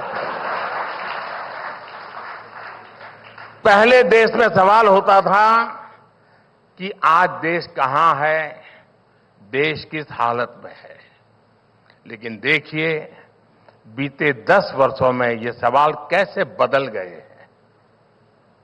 10 साल पहले लोग बोलते थे हमारी इकोनॉमी का अब क्या होगा। आज लोग पूछते हैं हम कितनी जल्दी तीसरी सबसे बड़ी इकोनॉमी बनेंगे। 10 साल पहले लोग बोलते थे हमारे पास ये विकसित देशों वाली टेक्नोलॉजी कब आएगी। आज लोग विदेशों से आने वालों से पूछते हैं आपके यहां डिजिटल पेमेंट नहीं होता है क्या। 10 साल पहले लोग नौजवानों से कहते थे नौकरी नहीं मिलेगी तो क्या करोगे।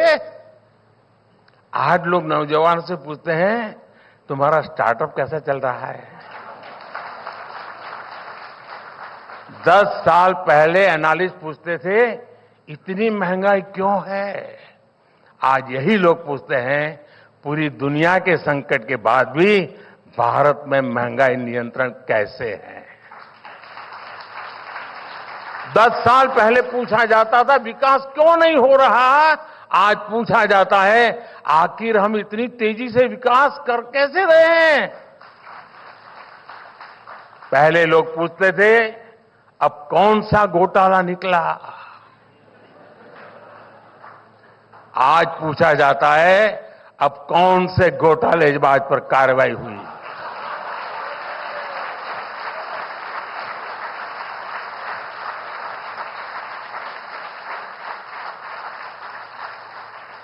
पहले मीडिया के साथी पूछते थे कहां है बिग बैंग रिफॉर्म्स, आज पूछा जाता है इलेक्शन टाइम बजट में भी रिफॉर्म्स कैसे आ रहे हैं। 10 साल पहले लोग पूछते थे जम्मू कश्मीर से आर्टिकल 370 कभी खत्म होगा क्या, आज पूछा जाता है कश्मीर में कितने पर्यटक आए, कश्मीर में कितना निवेश आया। वैसे मैं आज सुबह ही श्रीनगर में था, अनेकों नई परियोजनाओं का शिलान्यास करके और लोकार्पण करके आया हूं। और आज नजारा ही कुछ और था दोस्तों। 40 साल से मेरा उस धरती से नाता रहा है। आज मैंने अलग मिजाज देखा, अलग रूप देखा, सपने देखे, आत्मविश्वास से भरे हुए लोग देखे मैंने। साथियों, दशकों तक सरकारों ने जिन्हें कमजोर मानकर, लायबिलिटी मानकर छोड़ दिया, इन 10 वर्षों में हमने उनकी जिम्मेदारी लेने का काम किया है। इसलिए मैं कहता हूं जिसका कोई नहीं, मोदी उसके साथ खड़ा है।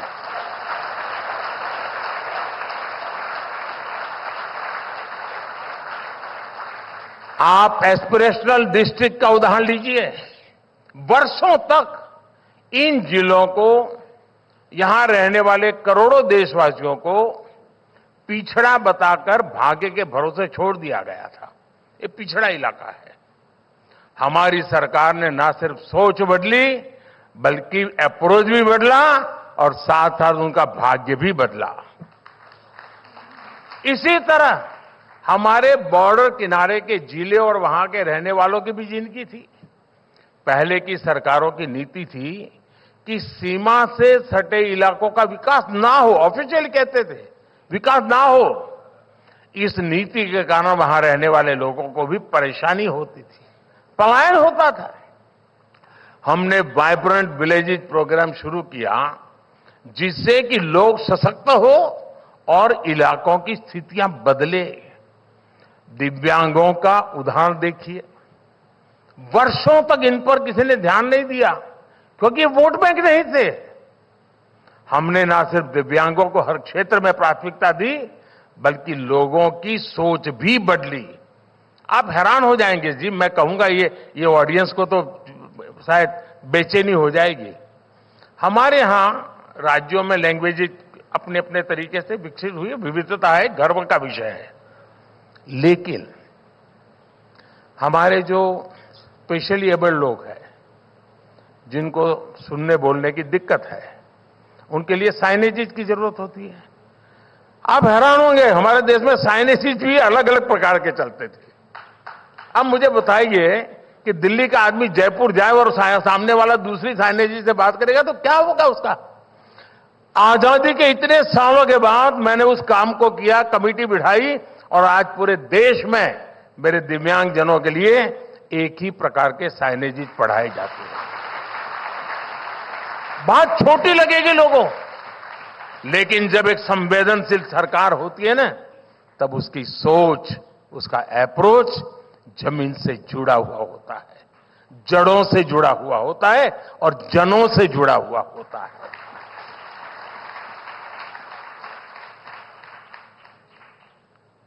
और देखिए, दिव्यांगों के प्रति आज समाज का नजरिया बदला है। पब्लिक इंफ्रास्ट्रक्चर का निर्माण तक दिव्यांगों के हिसाब से अब बनना, आर्किटेक्चर्स जो होते हैं वो भी डिजाइन करते समय दिव्यांग के लिए बना करके ले आ रहा है। ऐसे कितने ही स्पेशल ग्रुप और कम्युनिटीज है जिन्हें आजादी के बाद से कोई महत्व नहीं दिया गया। हमने ऐसी गुमंतु जनजातियों के लिए स्पेशल वेलफेयर बोर्ड बनाया। किसी ने भी हमारे लाखों रेहड़ी पटरी वाले दुकानदारों के बारे में नहीं सोचा, लेकिन कोरोना के समय हमारी सरकार ने इनके लिए पीएम स्वनिधि योजना बनाई। किसी ने भी हमारे उन स्किल्ड कलाकारों की परवाह नहीं की जिन्हें आज हम विश्वकर्मा कहते हैं। हमने ये सुनिश्चित किया कि इस वर्ग को स्किलिंग से फंडिंग तक किसी चीज की दिक्कत ना आए। इस पर केंद्र सरकार अब 13,000 करोड़ रुपए खर्च कर रही है। साथियों, रिपब्लिक टीवी की टीम जानती है कि हर उपलब्धि के पीछे मेहनत, विजन और संकल्पों की एक लंबी यात्रा होती है, जो अभी अर्नब ने भी थोड़ा बहुत ट्रेलर दिखाया हमको। भारत भी अपनी इस यात्रा में तेज गति से आगे बढ़ रहा है। अगले डेकेड में भारत जिस ऊंचाई पर होगा वो अभूतपूर्व होगी, अकल्पनीय होगी। और ये भी मोदी की गारंटी है।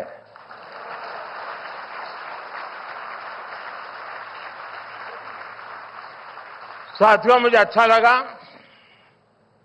आप भी एक ग्लोबल विजन को लेकर के आगे बढ़ रहे हैं, तो मुझे पक्का विश्वास है। लेकिन जो आपने कहा तो मैं विदाउट रॉयल्टी एक दो सुझाव दे दूं। कोई रॉयल्टी की जरूरत नहीं है मुझे। देखिए, आप राज्यों की जो चैनल बनाने के लिए सोच रहे हैं, एक के बाद एक करने जाएंगे तो मिल नहीं बैठेगा साहब।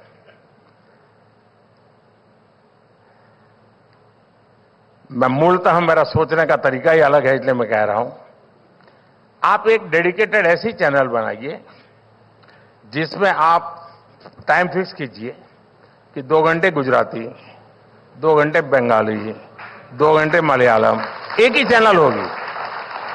और आज गूगल गुरु आपका ट्रांसलेशन तो कर ही देता है। और मैं एआई की दुनिया में काफी आगे बढ़ा रहा हूं देश को।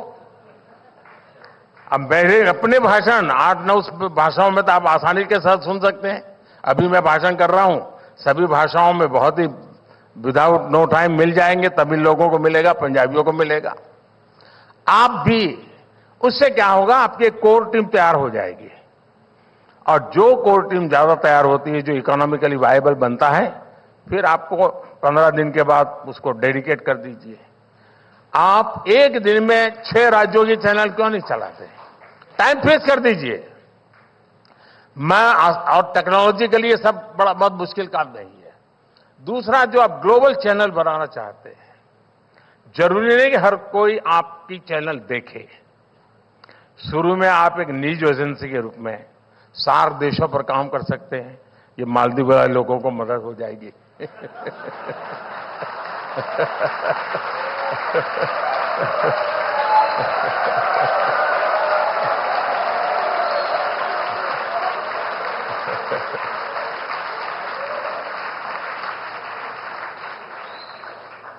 नसीब मेरा बहुत पुराना दोस्त है, तो मैं उसे कुछ भी कह सकता हूं।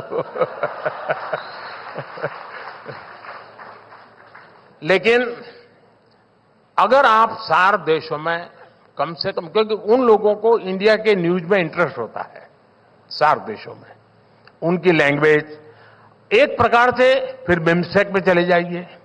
धीरे धीरे मैं समझता हूं, लेकिन ये काम ऐसा नहीं होता साहब कि इस 5 साल में मनरेगा करूंगा, फिर 5 साल तक मनरेगा के ढोल पिटूंगा। देश ऐसे नहीं चलता है जी।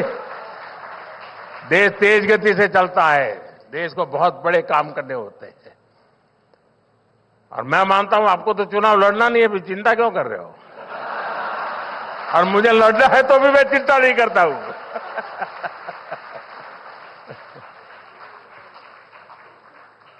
चलिए, बहुत बहुत शुभकामनाएं, बहुत बहुत धन्यवाद।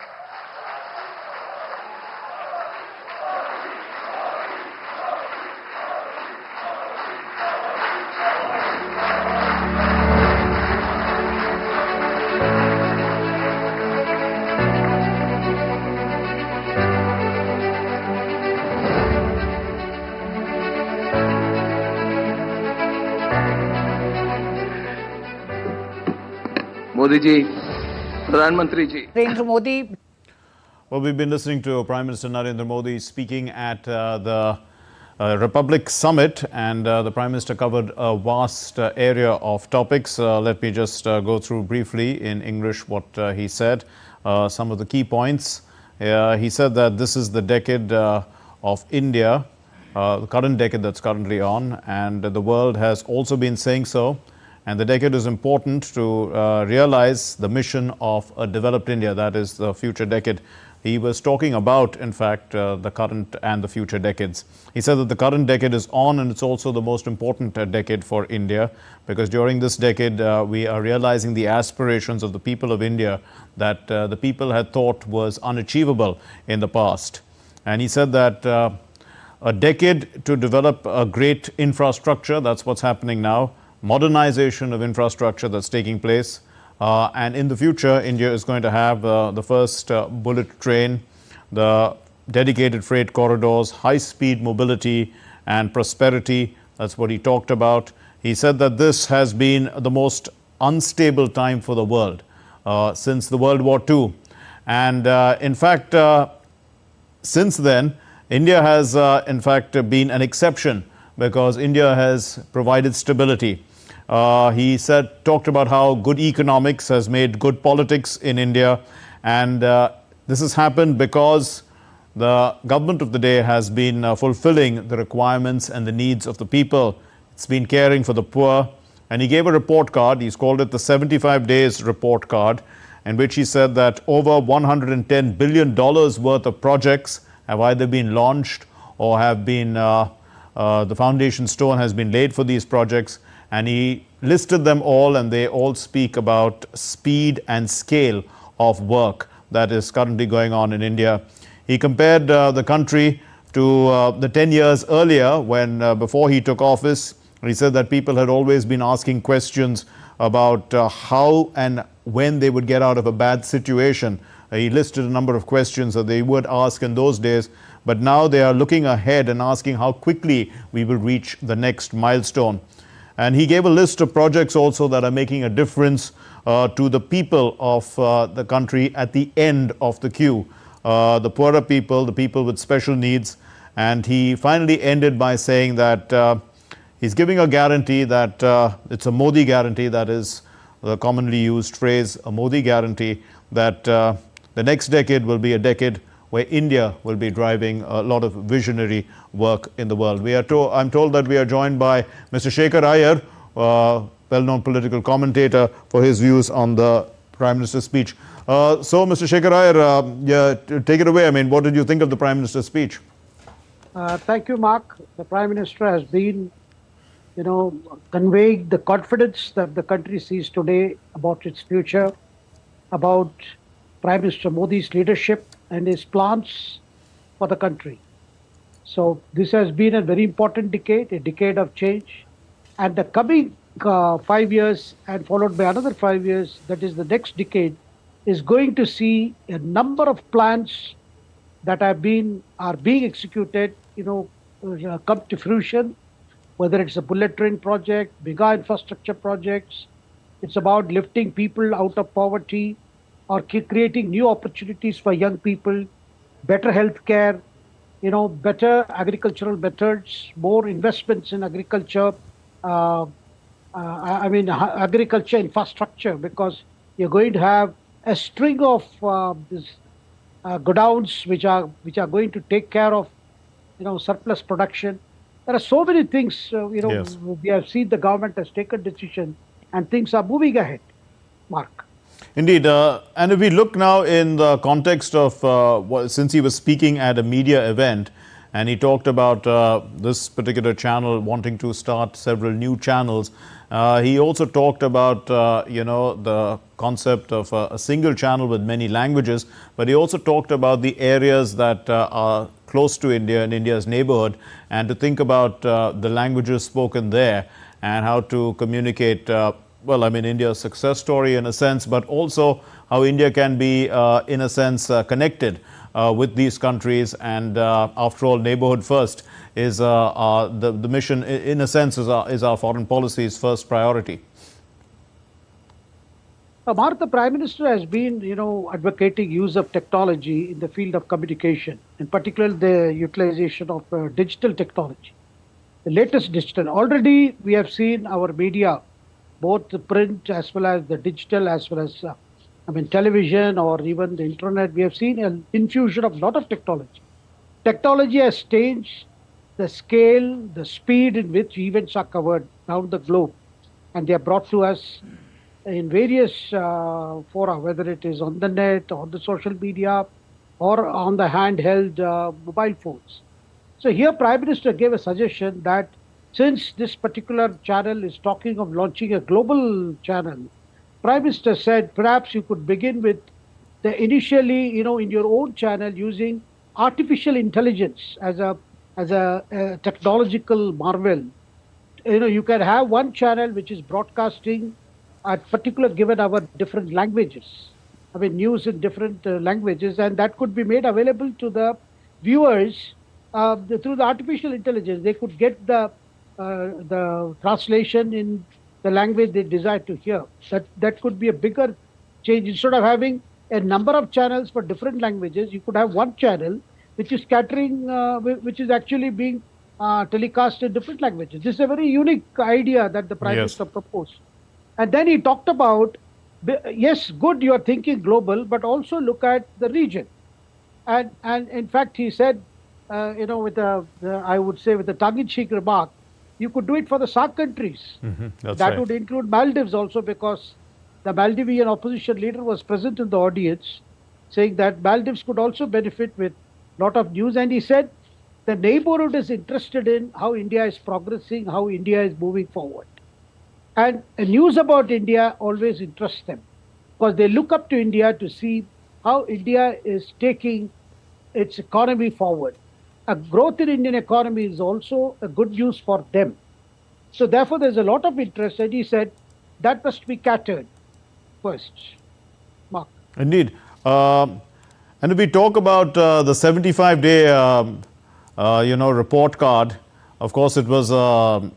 He did say that it's going to shock a lot of people, and it was a report card of showing the speed and scale of the work that's taking place in the country. But he also spoke about the 25-year vision that he has, and he said that every second is important for him. In this context, I mean, if you could, deconstruct what he said for our international audience. Mark, the Prime Minister has been, calling this next 25-year period, that is before India turns 100. That is 1947, so 2047. These 25 years, he has often described it as the golden period for growth. That is why Amrit Kaal. So this golden period should have very clear vision as to what should be done.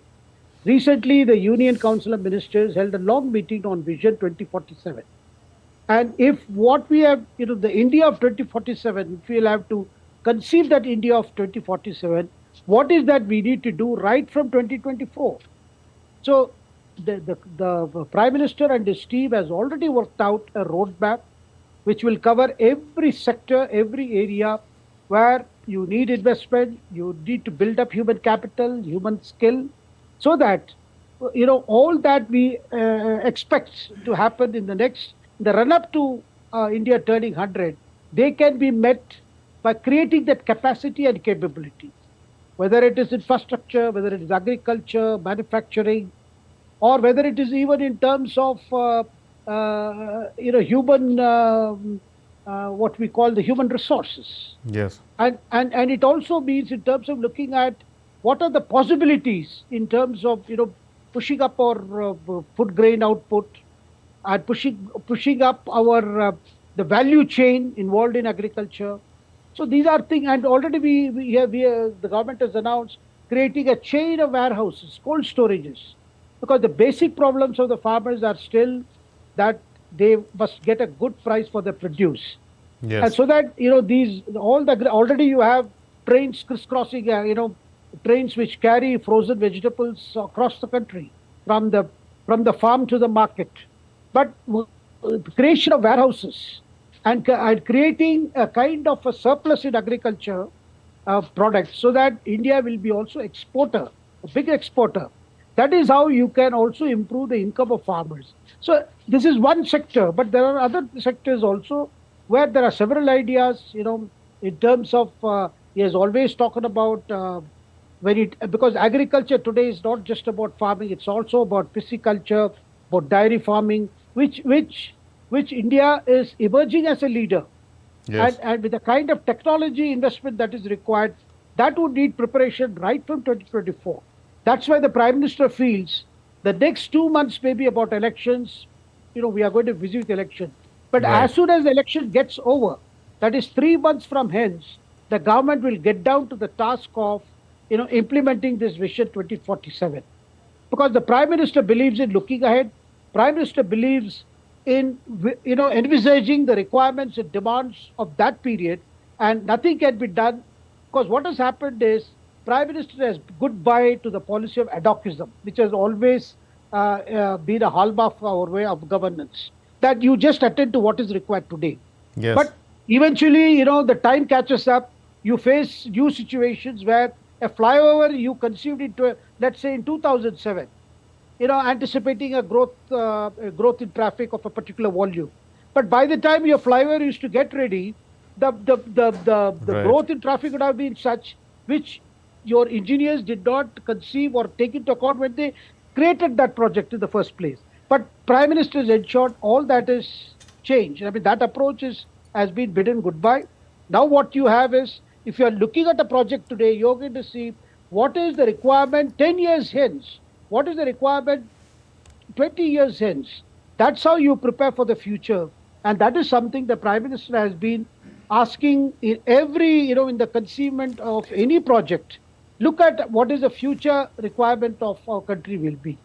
That is why this Vision 2047, and how we have, if you're talking of 2047, you have to get to the drawing board today.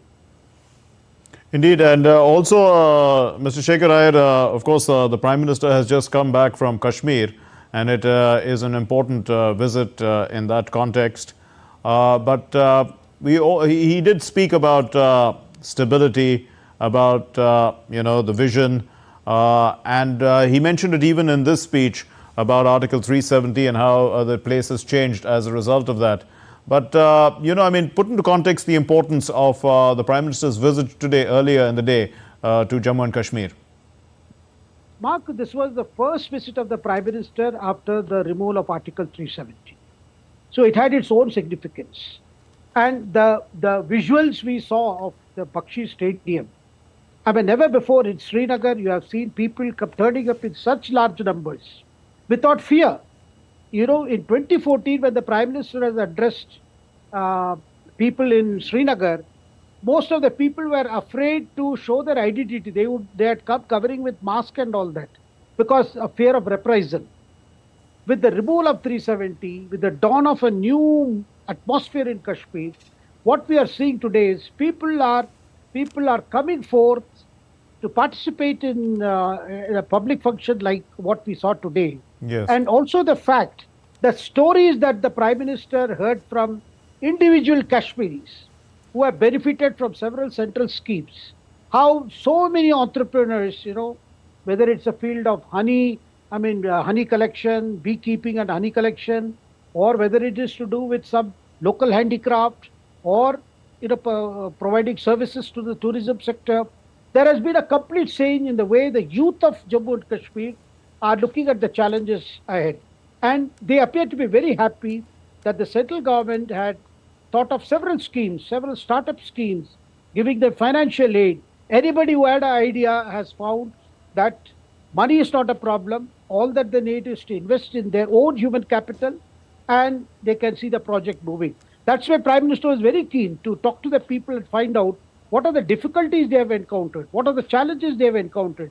And you could hear from all their stories, there has been a genuine, honest attempt by these young people of Jammu and Kashmir who have bid goodbye to the past, who have seen a lot of politics over the status of 370, as if without that, the Jammu and Kashmir, future was bleak. All that myth has been broken completely. And also the fact there has been a crackdown on corruption, crackdown on a nexus between the so-called, separatism and militancy and terrorism and the future of Kashmir. Today, you are seeing that people of Kashmir have a lot of hopes. They do not want to go back to the pre-Article 370 days, no matter what some politicians say. And also the fact that under the guise of, Article 370, as if a special status, and in the garb of protecting a special status, you have seen a lot of corruption, money that was meant for infrastructure development, for uplifting people's, economic status, all went into the pockets of few families who were in politics. And we have seen Jammu Kashmir bank scam, which Prime Minister referred to. So today, I think the message that came from Srinagar, I think from the Prime Minister's speech was, Viksit Bharat also means Viksit Jammu and Kashmir, which is a concept of a grand India, does include a concept of grand Jammu and Kashmir, towards which already things are in progress, it's in works. Mark. Indeed, we leave it there. Thank you very much, Mr. Shekhar Iyer, for putting everything into context for us. The Prime Minister's speech at the Republic Summit, as well as his visit to Jammu and Kashmir earlier in the day. Moving on then, the High Commissioner of India to Sri Lanka, Santosh Jha, he undertook a standalone visit to Sri Lanka's southern province and he paid floral tributes at the Gurudev Tagore Auditorium, underscoring India's contribution to Sri Lankan education. Meeting with the Governor, Dr. Willie Gamage, Santosh Jha highlighted the ongoing Indian projects in the region, expressing a commitment to further initiatives for the local welfare of the people. The visit of the Indian High Commissioner has included inspections of the housing projects, which cover about 50 villages, emphasizing India's commitment to building 1,200 units for the homeless and also the low-income groups. This visit marks a significant step in fostering diplomatic, developmental, as well as cultural connections between the two countries. India's first woman taking care of wildlife hazard management at the Goa airport, Angel Joy, has received the Women in Aviation India Giving Wings to Dreams Awards 2023. Joy is working as a junior manager in the Wildlife Hazard Management Unit of the Manohar International Airport in Goa. And well, let's take a look at her story in this next video and wrap up News Hour on this inspiring note ahead of International Women's Day.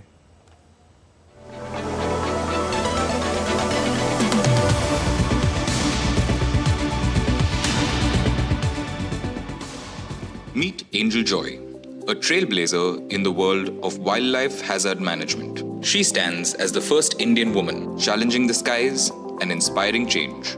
It was always my passion to work for civil aviation management. And here I am today, proud to be India's first woman working in wildlife hazard management team at Manohar International Airport. Beyond the runways, Angel has touched the lives of everyone in her team. Her engagement fosters a sense of unity, inspiring positive change, and building a collaborative spirit for safer skies. Angel believes in empowering her team. The training module she developed is a testament to her vision. Each team member a leader, motivated to be a force for positive change in aviation safety. I have always believed that following your passion can do great things. As the flight takes to the sky, I stand proud knowing me and my team not only assisting smooth aircraft operation, but also ensuring the wildlife we encounter stays safe. In the realm of aviation, Angel Joy has not only soared to new heights, but has broken barriers along the way.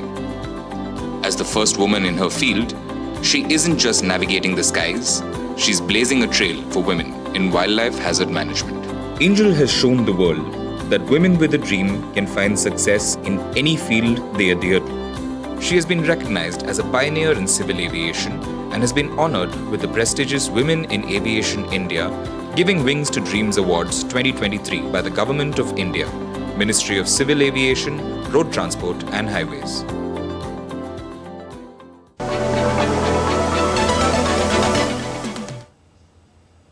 Well, that's all we have in this edition of DD India News Hour. Let's know your thoughts on the news of the day. You can connect with us on Facebook, X, which was formerly Twitter, and you can also contact us on Instagram.